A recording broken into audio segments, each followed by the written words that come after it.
Appreciate it. What's the number now?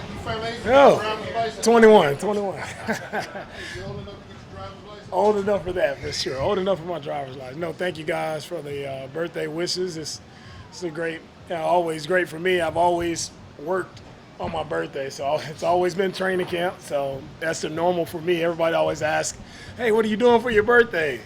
I'm training camp, working, sweating. So it's a great day, though. Really grateful, blessed to see another year. I never take it for granted. And thank you guys for the warm welcome.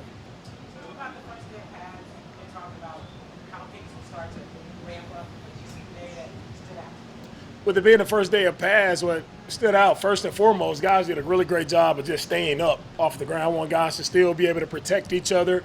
We're still teammates. Understand we want to play physical football, but we got to protect each other. And I thought our guys came out, did a really good job of that. And you can see our running backs really running the football how it will look, playing physical behind their pass. I thought those guys, Chubb did a really good job today with a couple runs, also Jawar. So, and our defense as well, they stepped up, played physical, nice. Couple nice thuds, nice tackles in there, so I'm excited. First day of pads, everybody was safe. That's so I'm happy to get out clean today. Coach, you know, spoke on Saturday about Joe Mixon. What changed as far as his diagnosis is concerned? Yeah, nothing's changed with Joe. Joe is still working, in the background. I know we get reports about Joe. Nothing's changed. He's still working. Whenever it's time for Joe to be back, he'll be back. Right? I know a lot of people want to report a lot of things about guys with injuries. My thing is this: are you really concerned about our guys? Or are you really just trying to get something out there, right? And for me, I always put my players' health and safety first and foremost. So I care about the guys. So you guys don't hear me talking a lot about injuries because that's their personal information. Guys are working through that, and it's nothing to report or get in an uproar about. Like, our guys are working, and it's always sensitive to me because I've been there. I've went through that. So it's not just to report something. Like, I want people here who truly care about our guys. I care about our guys and what they're doing throughout their process, and it'll continue to be that way. Hey, D'Amico, Brevin, I think, so speak with us today. What have you seen from him now that he's healthy and when healthy? What can he bring to this offense? Yeah, what I've seen from Brevin, man, he's excited to be back on the field playing football.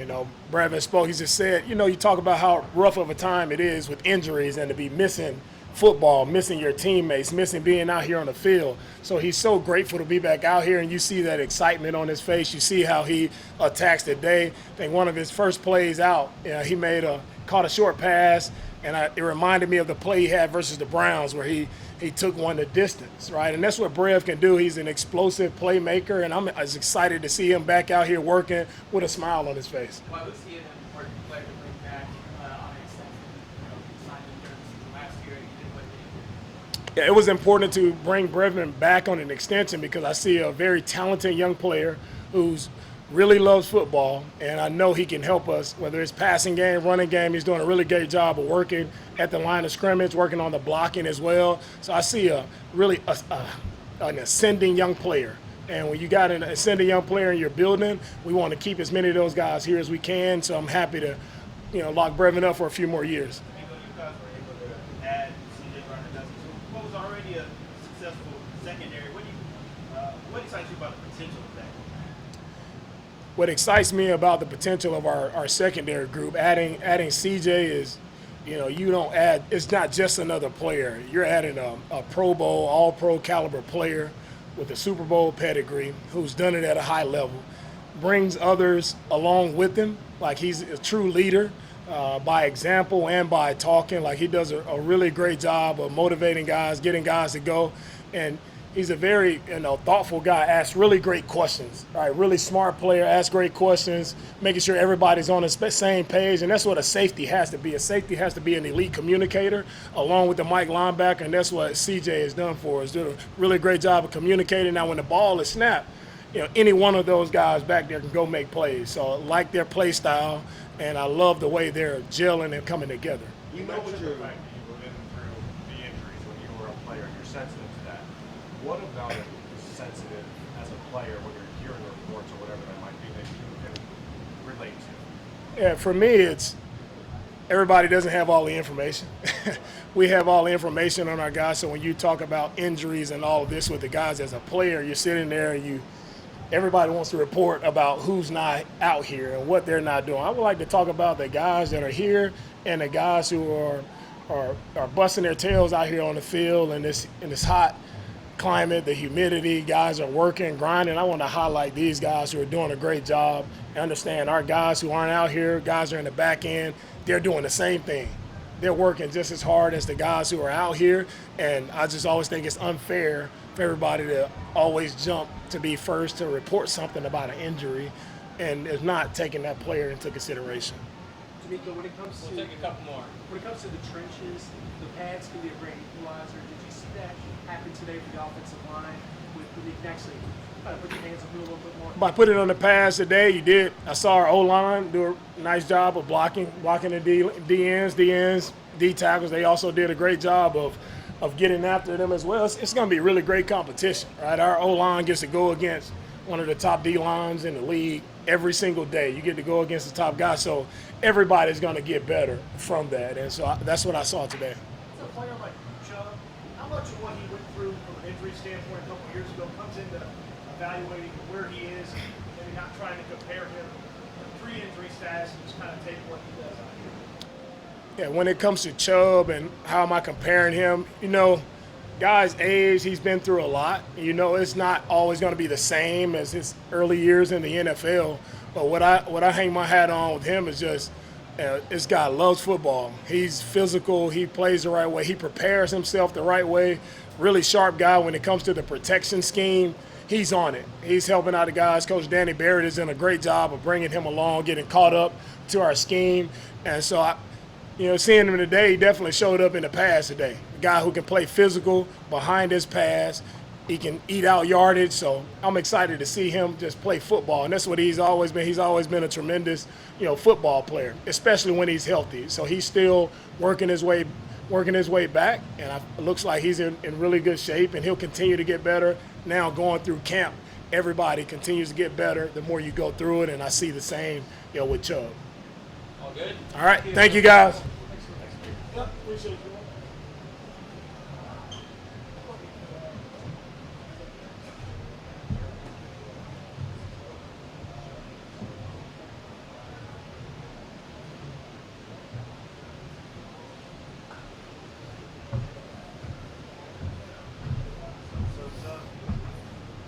What's the biggest difference you see from you were here for the start of D'Amico to now walking in year 3? What's the biggest difference you see walking here now as compared to when you first started? The culture's set now. Obviously, new coach comes in, working overtime to try to get his identity imprinted within the framework of the team and getting the team to function without him having to, say every little thing over and over again. So I think, obviously coming back, same quarterback leading the team, and then defense, a lot of continuity. His culture is set, so I think, it's easy to kind of get back in here and honestly kind of fill my role like I did last time and then and just get back to playing ball. So then one of the guys that was very happy to have you back is Will Anderson Jr. Your mentoring when he was in your mental ops, just in terms of relationship on and off the field. What's it like to be back with Will? It's great. Like you said, when I was here last time, I kind of gladly took him under my wing and helped him with all facets of the game. Obviously, his talent speaks for itself, but, helping him with a lot of the, film study and, the emotions of the game and helping him understand, it's a long season and how to prepare to, go through your progress, your process and see progress through other ways other than, sack totals and different things like that. So getting back here and seeing the, his maturation and picking right back up where we left off, whether it's a look here, a look there, a glance here, a glance there. We've always kind of spoke the same language on the football field. So, getting back and playing next to him again, I said it's just, it's like waking up in the morning. It's like breathing. It's something we've done really easily. So, looking for big things for us both this year. Sheldon, D'Amico, when we talked about the culture, D'Amico is one guy that you pointed out, sort of like that impact, sort of that guy that everybody's want to point to somebody, sort of that person points to and say, this is the pattern that we want to follow. You know that guy.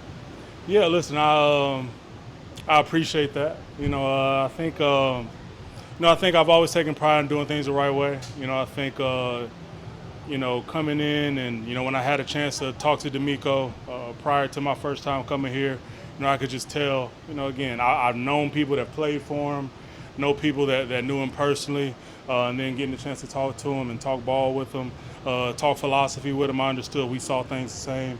And then understanding when I came here the first time, it was going to be a young team. It was going to be, a group full of guys who, didn't necessarily, understand what it was like to win and win at this level and win at a high level. So coming in, I've always done my best. I'm not a big rah-rah guy. Don't do a whole bunch of talking. Honestly, most guys have probably never seen me do more than a, head nod, what's up, or yo. That's about all I got for people most times. But just with them pulling guys aside, or we're in between drills, or just sitting at the lunch table or something, just being able to kind of talk guys through what it's like to be successful for a long time in this league, and what it's going to take for us to continue to grow and get to that next level. So I take pride in being a voice of reason for D'Amico within the locker room and amongst these players. So it looks like you're back to your old self. What did you go through last year? What were some things that was adversity that you experienced? So dealt with some health stuff last year. I won't too much deep dive into it. I kind of hit on, I guess, the biggest one that kind of took me out of playing, which was I ended up having a shingles outbreak and viral meningitis at the same time. And that kind of knocked me out for a while. So, a lot of people don't know, and a lot of people thought, what type of illness or what type of thing could have someone out for this long. And, a lot of people don't know I was literally laying horizontal in my house, in a dark house, for probably about a month and a half before I could really even sit up without, feeling kind of crazy. So went through all that. Throughout the process of that, I started the season last year probably around 300 pounds. By the end of dealing with all of that, along with some other things, I was probably down to 255, so lost all my strength, lost all the weight, power. Even by the time I played my last game, November 7th against Baltimore, I was low 270s, high 260s. So wasn't myself last year, and by the grace of God, I'm able to still come out here and compete and do things at a high level. So I worked my ass off this whole season to ensure not only physically that I could come out here and play, but mentally I was past a lot of the stuff, and health-wise internally, that I was able to kind of check things off my list and get back to feeling great, because I know when I feel great I can be a difference maker. How are you feeling now, and how do you feel like your game has evolved from the last time you were here? Yeah, I feel great. I feel great being back out here, running around in this heat. Back to playing in a defense I love playing in, that fits me, fits my skill set. I feel like I've continued to ascend, whether it's my pass rush repertoire, being able to. I've always kind of been a guy that's able to, high football IQ, be able to identify things on the fly, help guys get lined up, amidst the chaos, and kind of call things on the fly, whether I see something, like I said, whether it's giving Will a look, telling Tim something. And then, just continuing to work on strength and flexibility to be able to continue to be stout against the run as well. So I feel like I'm back to being the complete player I was, and continue to ascend and continuing to be a better player. And it looks like you're having fun out there too. Back 2 days ago. Yeah. Putting up on the side, Yeah, for sure. Yeah, for sure. How much does that chemistry kind of put you guys ahead of the ball when you get Man, it matters a lot. I tell people all the time, man, the more you can kind of, play with guys, and, you understand the way certain guys move, the way certain guys are going to attack certain things, it helps you play faster, because you know where guys are going to end up. I know how Will rushes. I know what he's thinking against certain sets. I know what he's thinking against certain looks. If a tight end motions in, he doesn't have to tell me chip alert or something like that. I see it. I know what he's thinking. Cool, we can work off of that. So, having that continuity goes a long way, and we're not necessarily worried about the defensive call and where my assignment is. It's more so worried about going out and attacking the call and trying to make the play. It's a race to make the play at that point. Appreciate it, Randy. Yep. Thank you very much.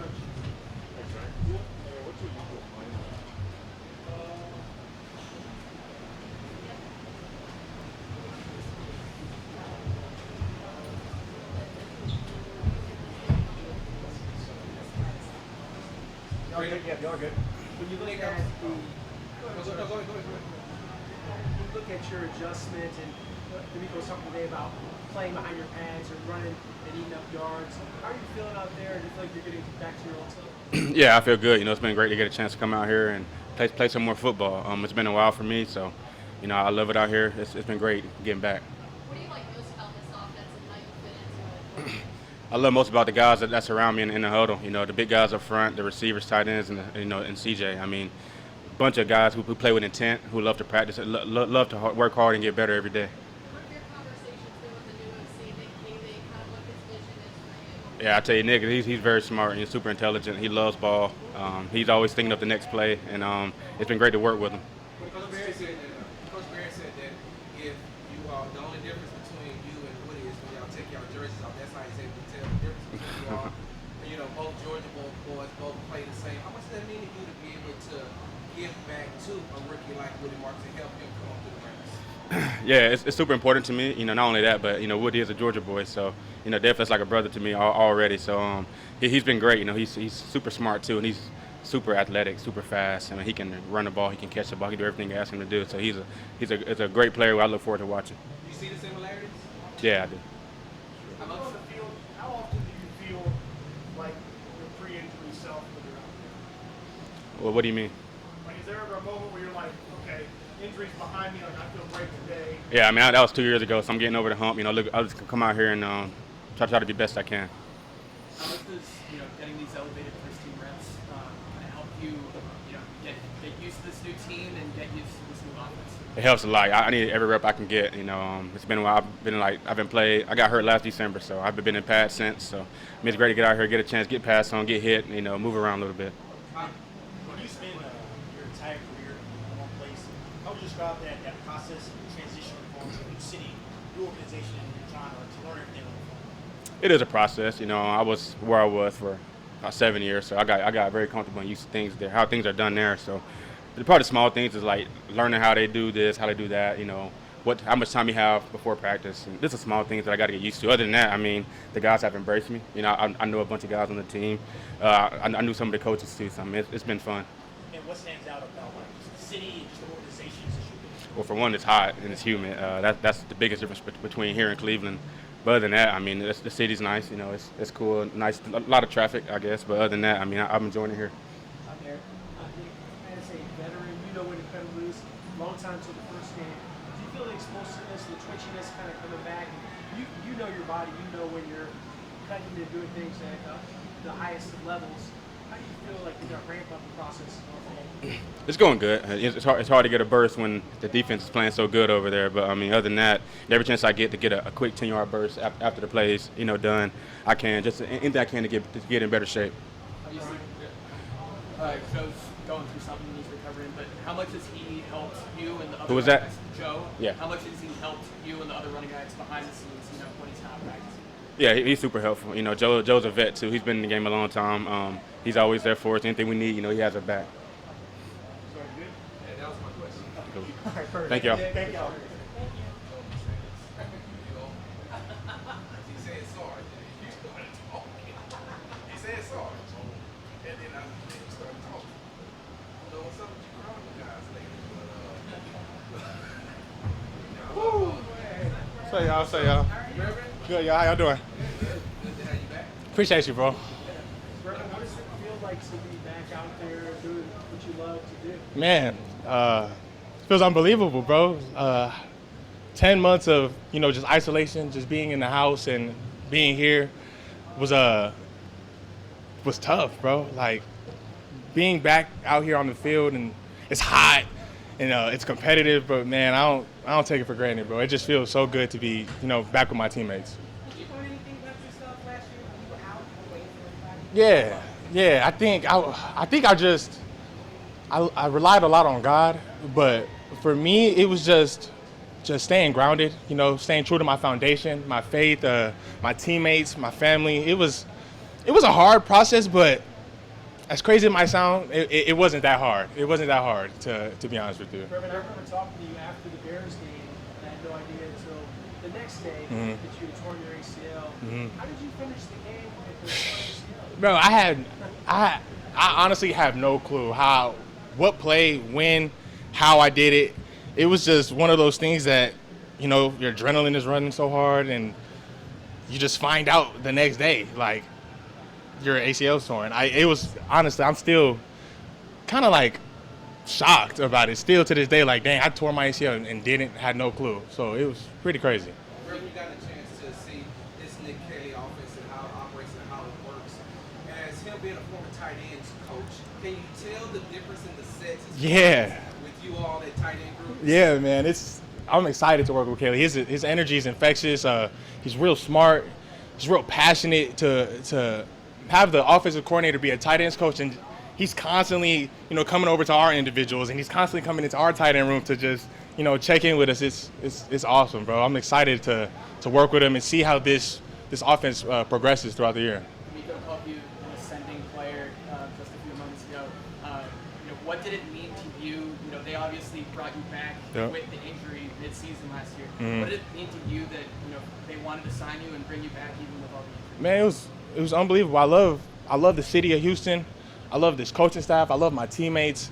For them to re-sign me, and have faith in me that, I could be somebody that they can rely on to make plays on Sundays, that they can look to their left or to the right and know that I'm going to do my job. It's unbelievable, man. I love the city of Houston. I love this coaching staff, and I never take it for granted, just being here. You've been out here for all 5 practices. Did you already feel it, or is there a point you feel like you're you again? Man, I've been feeling like I'm me from the jump, bro. Honestly, from the first practice, I was ready to go. Like, in spring, I was ready to go. I was running routes in spring, and I hit 21.7 miles per hour at one point in my RTF training. Like, man, I'm ready to go. I'm faster. I'm stronger. I've been able to sit back and watch the game from a different point of view. So, man, I'm ready to go. I'm ready to just play on Sundays. Reverend, as a group, you, Dalton, Cade, the other guys, how strong do you feel like it is? If you guys have a little chip on your shoulder, some people said, "Oh, what about the tight end spot for the Texans?" Yeah, no, we have an unbelievable group. I think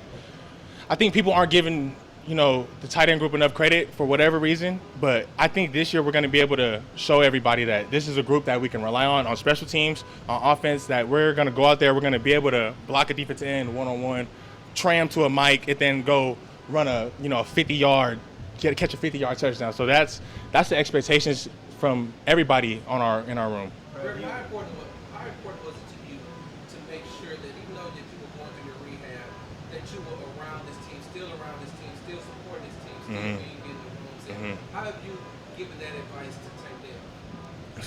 Tank is my guy. First of all, that dude right there is a trooper, a soldier, man. That dude is working his tail off. He's rehabbing like crazy, and I'm excited to see him come back because I tell him all the time, bro, like, yeah, we have different injuries, but I'm better right now. I'm faster, I'm stronger. My quad and my knee feels unbelievable. When he comes back from that injury, he's going to be 10 steps ahead. I'm excited to see him come back. I just tell him every day, just keep going. I got it tatted on my leg, but it says keep going every day. So it's just a steady process. The journey is the reward. It's never about an end goal. It's always about the journey. Was that something that you got during this process, or was that something that you modeled? Yeah.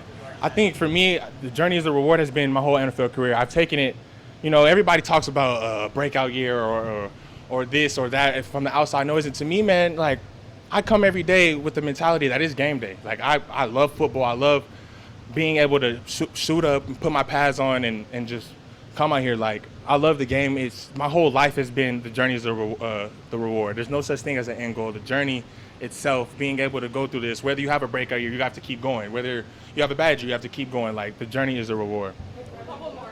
Other than obviously trying to get healthy, what do you want to work on to get better at coming into this season? Man, honestly, everything. Being able to just show that I'm a reliable teammate, that they can trust me to go out there and man on the defensive end or run a route. Like, just being accountable, being a complete 3-down tight end, a special teams core player, being accountable in all phases of the game. It feels like your personal situation in all of your camps has been kind of extremely different. What is the difference this year compared to the others? Yeah. Like when you look at it from a physical. Yeah. Honestly, nothing really feels different in terms of like the camp mentality. But for me, I think now that I'm older and I've been in the league 5 years, I just understand that we don't get a lot of ops. Like in practice, in every team period, every guy gets maybe 1 or 2 ops. Like you have to capitalize on those opportunities. If you have a run play, you have to capitalize on that run play. Like I just look at it like every play is a play to earn the coach's trust and my teammates' trust. That's as simple as that. Coming back from a lower body injury like you had, you know, we know that you have to get out of rehab as far as the running is concerned. Nick Cage said from day one that this is going to be a run-heavy offense as well. No doubt. So what did you do to get yourself prepared to be a blocking tight end as well? No doubt, man. Shout out to our RTF team, Ryan Grubbs and Ethan Gold. They did an unbelievable job of just making sure I was ready for game time situations. I was blocking the sleds at like 3 months into my rehab. I was already they were already thinking ahead of that. And so our RTF team, man, just did an unbelievable job. It was one of those things where they make sure that we're ahead of the game. They're really a sharp staff. Well, sir, thanks, guys. Appreciate y'all.